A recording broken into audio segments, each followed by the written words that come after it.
Aujourd'hui dans Les Ambassadeurs, l'Arabie Saoudite peut-elle se réformer? C'est en tout cas le chemin qu'entend prendre le prince héritier Mohammed bin Salman. Un islam modéré, moins de dépendance au pétrole, plus de tourisme, un pari risqué pour le pays du wahhabisme. Est-ce la fin de l'ingérence occidentale dans les pays arabes? Emmanuel Macron estime ne pas avoir à se mêler des problèmes des droits de l'homme en Égypte. À la clé, des contrats d'armement juteux et la coopération contre le terrorisme islamiste renforcée. 2 thèmes, 4 ambassadeurs et une voix, Myriam Danan.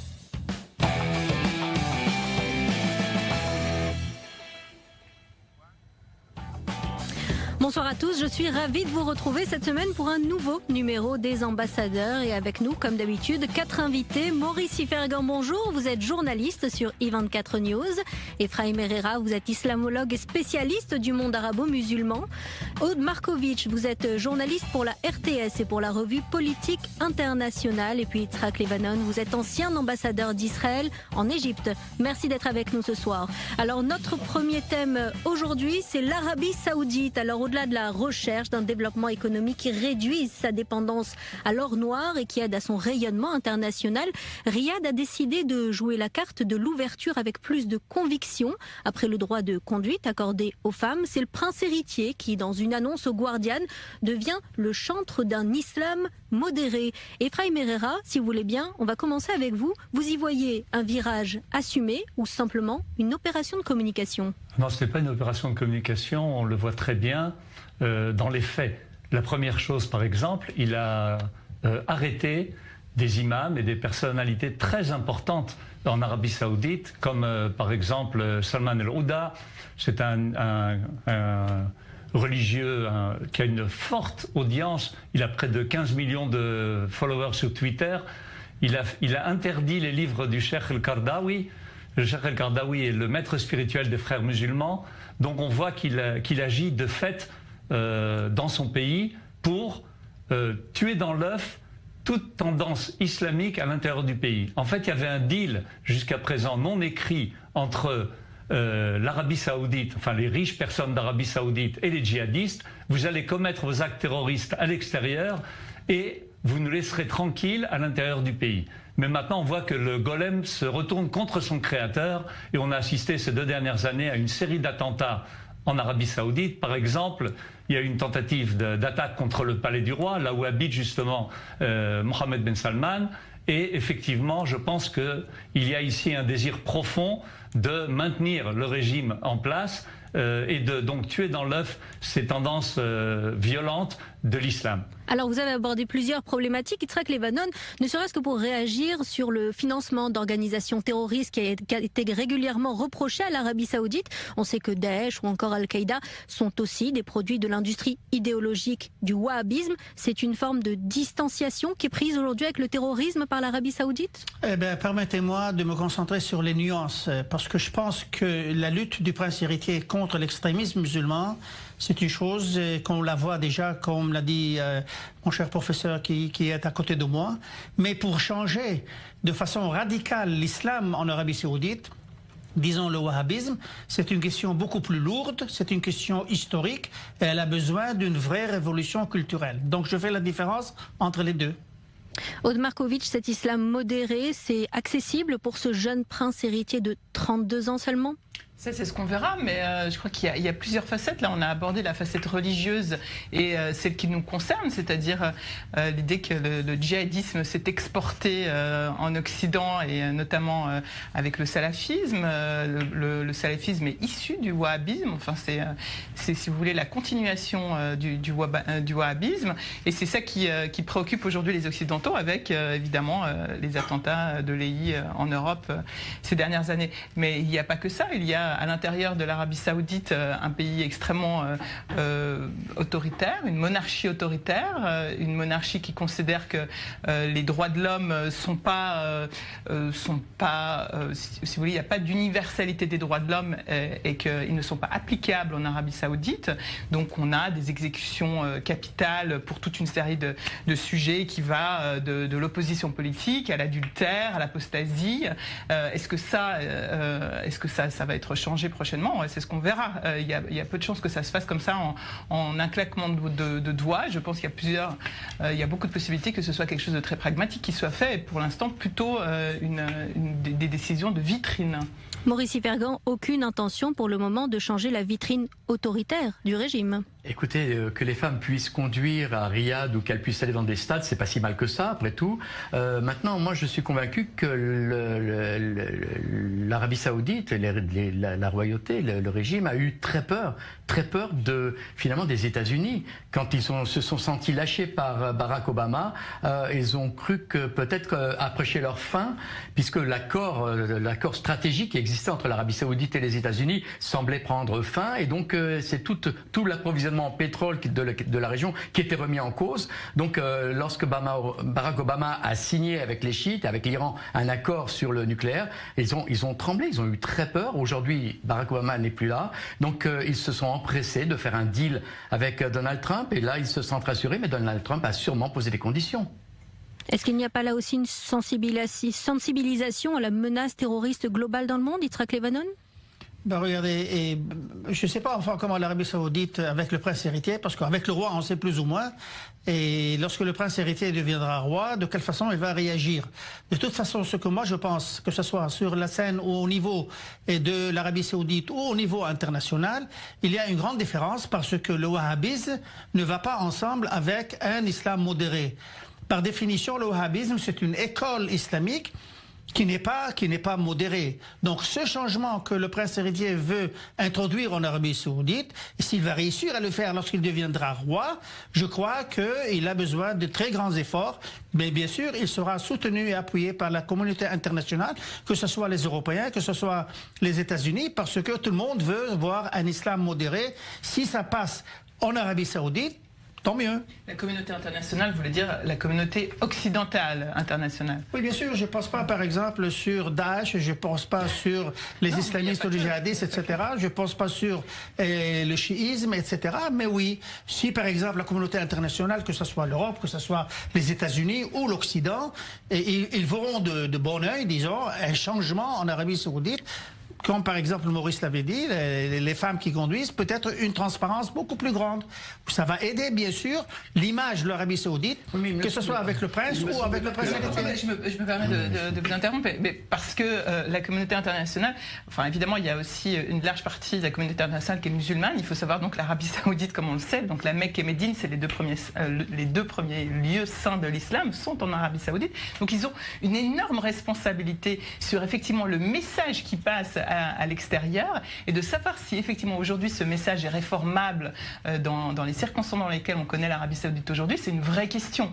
Regardez, je crois que le prince héritier, c'est un jeune, très dynamique, et qu'il y a beaucoup de monde, enfin des gens, que ce soit à l'Occident ou bien sur place, qui lui donnent beaucoup de crédit.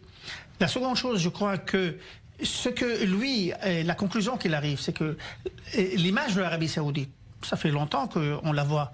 C'est une image d'un islam qui n'est pas modéré. C'est un islam qui est beaucoup plus dur, disons, que les autres écoles shafi'ites, etc., en Arabie Saoudite. Est-ce qu'on est en train de pointer du doigt là maintenant? Est-ce que ce n'est pas l'ambition de l'Arabie Saoudite, au-delà d'un changement interne, de confirmer une place de pole position, de leadership d'un monde musulman? Je crois qu'elle a surtout très peur aujourd'hui de l'Iran, qui la menace directement. Elle a besoin de soutien extérieur. Et donc, en fait, elle fera des réformes, comme l'a dit Maurice, peut-être par pression extérieure. Mais comme l'a dit Yitzhak Levanon, le problème central est que le wahhabisme est profondément ancré dans l'Arabie Saoudite. Vous aurez une opposition certaine d'autres mouvements à l'intérieur du pays. D'abord, celui qui a été évincé, Mohamed Naïf, qui maintenant est en résidence surveillée. Il y a d'autres prétendants au trône. Donc c'est pas un changement, c'est un véritable volte-face. C'est une révolution. C'est une révolution qu'il essaye de faire. Et on a vu que les tentatives de révolution dans les pays islamistes, en général, échouent. À court terme, à moyen terme ou à long terme. Ça a pris 100 ans en Turquie. Mais ça risque de prendre beaucoup moins en Arabie Saoudite. On a vu qu'elles échouent quand elles viennent du peuple. Est-ce qu'elles peuvent échouer également lorsqu'elles viennent de plus haut et de la gouvernance? Là, c'est justement du fait qu'elles viennent de plus haut et qu'elles ne viennent pas du peuple que c'est dangereux. Aujourd'hui, vous avez 2500 djihadistes d'Arabie Saoudite qui combattent en Syrie.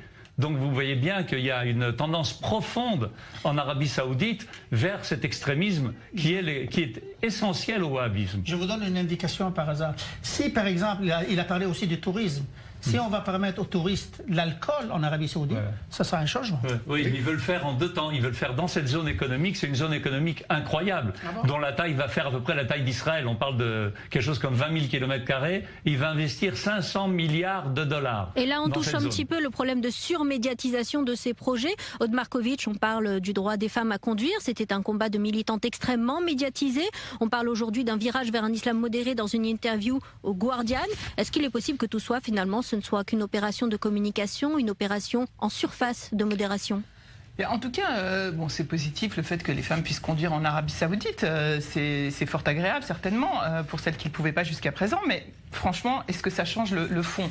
Aujourd'hui, les femmes ont un statut de mineure en Arabie Saoudite. C'est-à-dire qu'elles doivent être chaperonnées par un homme pour exister dans la vie publique. C'est ça le statut des femmes. Les femmes devant les tribunaux, le témoignage des femmes devant les tribunaux ne représente que la moitié de des hommes.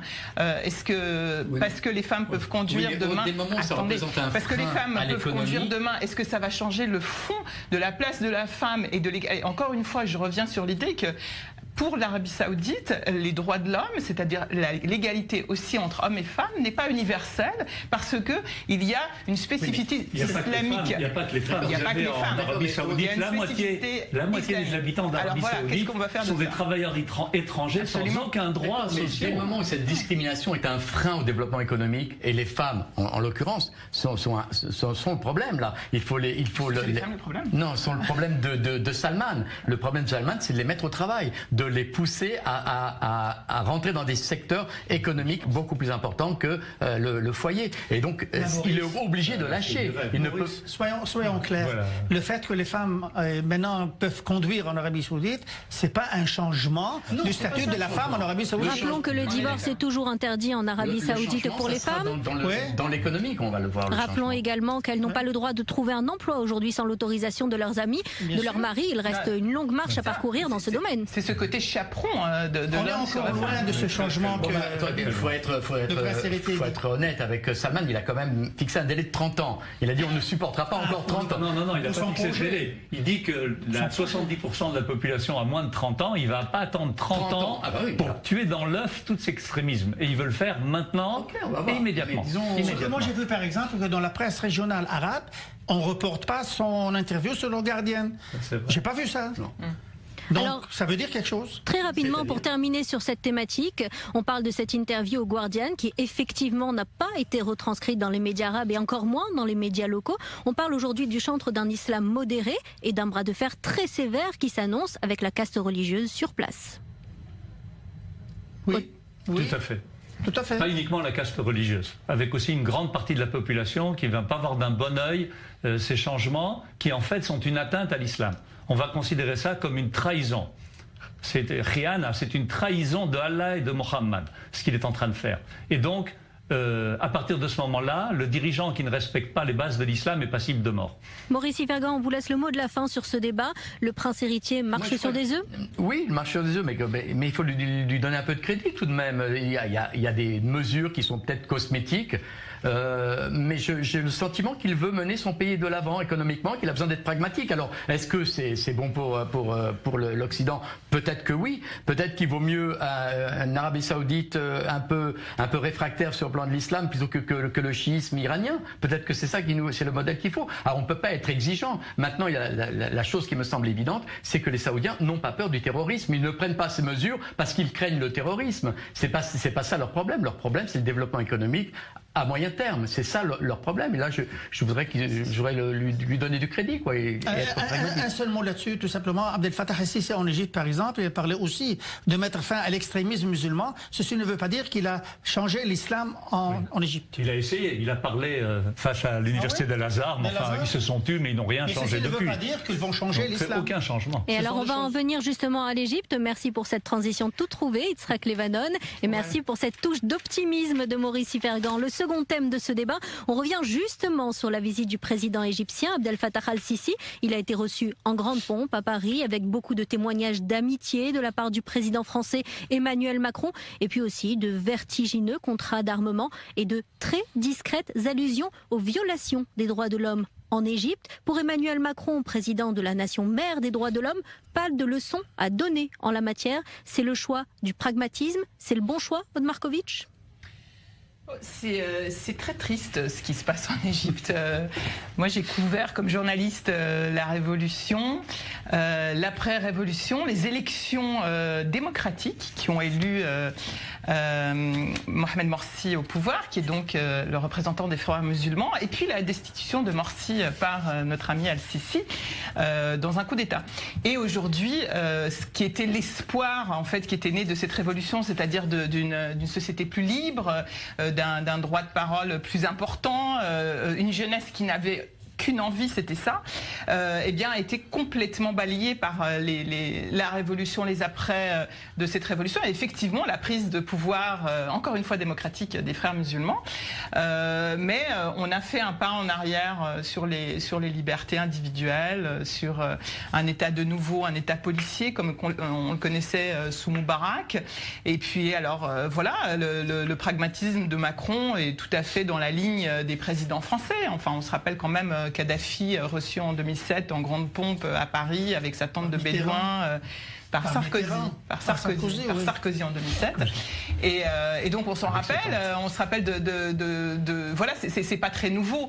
Maintenant, évidemment, la question c'est de protéger l'Europe de l'islamisme, de protéger l'Europe du djihadisme. Et du coup, aujourd'hui, le dictateur, ou en tout cas proche de la dictature Al-Sisi, est l'allié naturel, si vous voulez, dans le combat contre le djihadisme pour les Européens. Alors vous nous racontez d'autres priorités, pas forcément justifiées ou justifiables de la part de la communauté occidentale.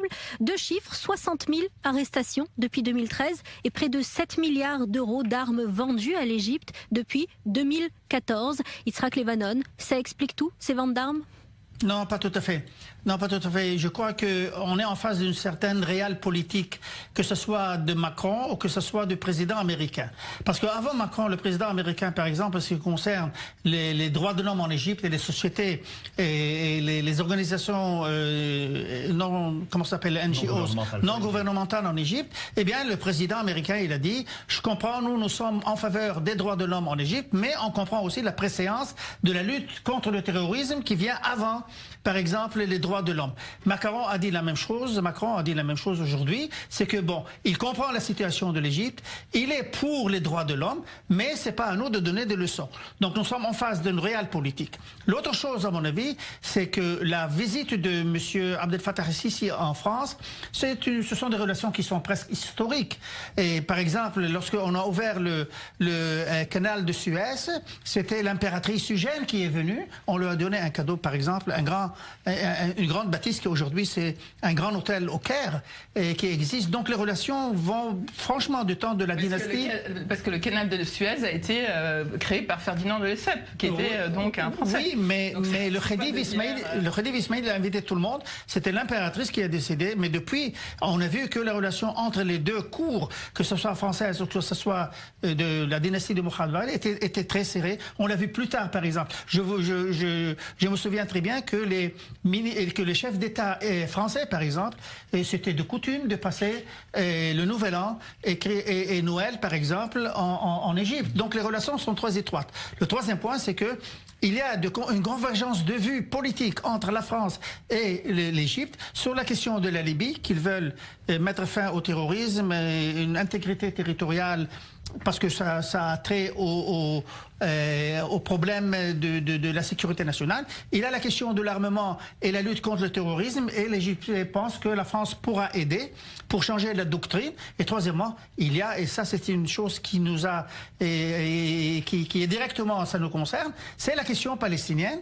Et c'est pour cela qu'Abdel Fattah al-Sisi, lorsqu'il est parti en France, il a parlé de cela. Il y a quand même quelque chose, Aude disait qu'elle était déçue par ce qui s'est passé en Égypte plutôt. Moi je pense que je suis déçu par ce qui se passe à Paris, parce que malgré tout, la France et l'Élysée, c'était d'abord un discours de vérité, un discours du courage de dire à son partenaire, attention, les droits de l'homme. Or, aujourd'hui, on a un président qui nous dit, finalement, je ne suis pas un donneur de leçons et je n'ai pas de leçons à recevoir, faites ce que vous voulez, je ferme les yeux. Ephraim Herrera, ce pragmatisme politique, cette réelle politique, est-ce que finalement c'est pas simplement une façon de reconnaître et d'enjoliver un constat d'échec de la communauté internationale dans les différentes crises qu'ont connues le monde arabe et notamment l'Égypte avec la dernière révolution populaire? Je crois qu'il faut différencier. Tout pays a une réelle politique et tient compte de ses intérêts. C'est la base de la diplomatie. Mais je crois que la position qui a été exprimée par rapport à la révolution islamique de Mohamed Morsi, les frères musulmans ont une visée de domination politique et juridique du monde par l'islam. Ce n'est pas des gens qui auraient donné les droits de l'homme. Imaginez que le Hamas fait partie aussi des frères musulmans. Vous avez entendu parler des droits de l'homme à Gaza? Certainement pas. Donc quand Assisi réprime les frères musulmans, il réprime un islam extrémiste qui, comme l'a dit Kardawi, parle de Fatah Silmi. Il veut conquérir l'Europe par une guerre pacifique, c'est-à-dire par l'appel à l'islam, en finançant les imams des banlieues qui vont enseigner un islam radical et qui vise à dominer jusqu'à l'Europe. Donc, et Al-Sisi a besoin de 7 milliards d'euros. Quand Sisi met en prison des islamistes, je ne crois pas qu'on doit être triste. Par contre... Il n'y a pas que des islamistes en prison, monsieur Herrera. Ça c'est vrai, donc pour les autres, il faut différencier. Pour les journalistes qui font des rapports sur ce qui se passe en Égypte, c'est un scandale et il faut effectivement le dire. Par contre, par rapport à l'Iran, quand au prix de 30 milliards d'euros de contrats, que ce soit ceux d'Airbus, de Renault ou de Total, alors qu'on sait qu'en Iran, il y a une visée aussi de domination politique du monde. Il y a une intervention dans la guerre en Iran et en Syrie, en Irak et au Yémen. On exporte le terrorisme, on exporte la révolution islamique. On travaille avec la garde de la République islamique qui, en fait, opprime le pays. Là, c'est un scandale absolu avec une menace à long terme, comme l'a dit Trump d'ailleurs. Hein. Vous faites des accords avec l'Iran parce que vous allez recevoir beaucoup d'argent pour Renault. Goinfrez-vous, on va voir ce qui se passera après. Une chose pour la révolution en Égypte. D'abord, ça n'a pas commencé par une révolution islamiste, ça a commencé par une révolution de rue. Qui a très vite été manipulée. Qui était, en fait, à la fin... Elle a été 90% des Égyptiens qui sont musulmans croyants. Il n'y a pas de pensée les frères musulmans sont sortis laïque en Égypte. À la fin, les frères musulmans sont sortis et ils ont récupéré cette révolution qui était donc d'abord une vraie volonté des individus égyptiens d'une classe moyenne supérieure de changer quelque chose de l'intérieur. Maintenant, alors il faut être réaliste. Effectivement, ça n'a pas fonctionné pour, par exemple, la Libye où la France et une coalition d'États occidentaux ont décidé la fin de Kadhafi. Et après Kadhafi, qu'est-ce qu'on a vu? On a vu une espèce de je ne sais pas comment dire, un turmoil absolu en Libye, et on n'a pas envie de répéter la chose. Il faut voir aussi, par exemple, qu'en Syrie, on était tous prêts à... Enfin, on était tous... Beaucoup de capitales occidentales, et y compris en Israël d'ailleurs, voyaient la chute de Bachar el-Assad dans les quelques prochains mois. Même Ehud Barak avait dit que dans l'année, en 2012, il allait tomber. Ce que 2013, vous dites, Anne Markovitch, c'est qu'il y a deux poids, deux mesures. A fermé l'ambassade de France à Damas en 2012 dans l'idée qu'effectivement c'était fini. Bachar était fini. Et puis il y a eu l'État islamique. Oui, donc on a rêvé pareillement en Syrie qu'il y aurait des laïcs qui amèneraient une Europe au Moyen-Orient. C'est l'erreur grave de tous les analystes. On a une erreur grave d'analyse. Au Moyen-Orient, vous avez des populations religieuses qui croient à l'islam. Permettez-moi de mettre les choses au clair. En Égypte, il faut être clair. Il y a un problème, un vrai problème sur les droits de l'homme. Ça date depuis assez longtemps. C'est pas la première fois. C'est depuis la révolution de 52 avec Gamal Abdel Nasser qui était le premier à violer tous les droits de l'homme en Égypte. C'est pire que El-Sisi, c'est pire que Morsi, c'est pire que tout le monde. Mais en même temps, nous voyons que les États-Unis et les Français aujourd'hui, sur la France, disent bon, il y a une certaine préséance en vue de la situation qui est énorme, terrible, on a peur de la situation. Mais Israël, qui ça gêne? On sait que les Occidentaux font du commerce avec la Chine. On ne peut pas dire que les droits de l'homme soient respectés en Chine. Il y a des pendaisons chaque année qu'on compte par centaines. Si, lorsque le président Macron va visiter Téhéran, j'aimerais bien savoir s'il va dire au chef suprême, nous, on ne va pas s'ingérer dans vos affaires sur les droits de l'homme. Alors un dernier tour de table si vous le voulez bien parce qu'on s'approche de la fin de l'émission. En fait ce que nous venons d'expliquer en ce qui concerne la Syrie comme l'Arabie Saoudite ou l'Égypte, c'est que les droits de l'homme passent après la lutte contre le terrorisme. Malheureusement oui. Bien sûr. Ah oui. Et c'est comme ça pour tout le monde. Et puis l'Europe protège aujourd'hui, elle a raison d'ailleurs de protéger ses villes et ses citoyens. Et c'est le pragmatisme auquel on a affaire aujourd'hui.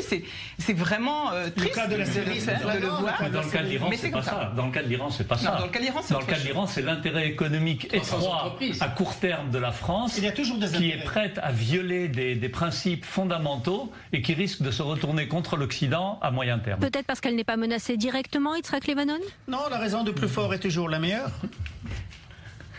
Maurice Ifergan, on vous laisse le mot de la fin. Je suis d'accord, celui qui tient le pistolet, c'est lui qui décide à la fin. Mais c'est vrai qu'il y a 300 entreprises françaises qui veulent s'implanter sur le marché iranien, qu'il y a là une opportunité et qu'à ce prix-là, je pense qu'effectivement, Emmanuel Macron va un peu fermer les yeux sur ce qui se passe. Maintenant, il ferme aussi les yeux sur ce qui se passe en Turquie, il ferme les yeux sur ce qui se passe en Égypte. On ne va pas maintenant effectivement lui donner un mauvais point parce que il y a la raison d'État, il y a la lutte contre le terrorisme qui est là, comme l'a dit Aude. L'avenir nous dira, mais je crois que si on se place du point de vue israélien maintenant, c'est vrai que la menace la plus importante, c'est l'Iran. Et l'Iran qui est sur la frontière nord de ce pays et qui menace toute la région d'instabilité. C'est là où il y a le vrai problème. Et on va finir sur cette ombre iranienne ce débat. Merci d'avoir été avec nous pendant ce nouveau numéro des ambassadeurs, qu'il s'agisse de l'Égypte et de l'Arabie Saoudite. Une même inquiétude, le régime des mollahs. On y reviendra sûrement dans une prochaine émission. Merci d'avoir été avec nous aujourd'hui.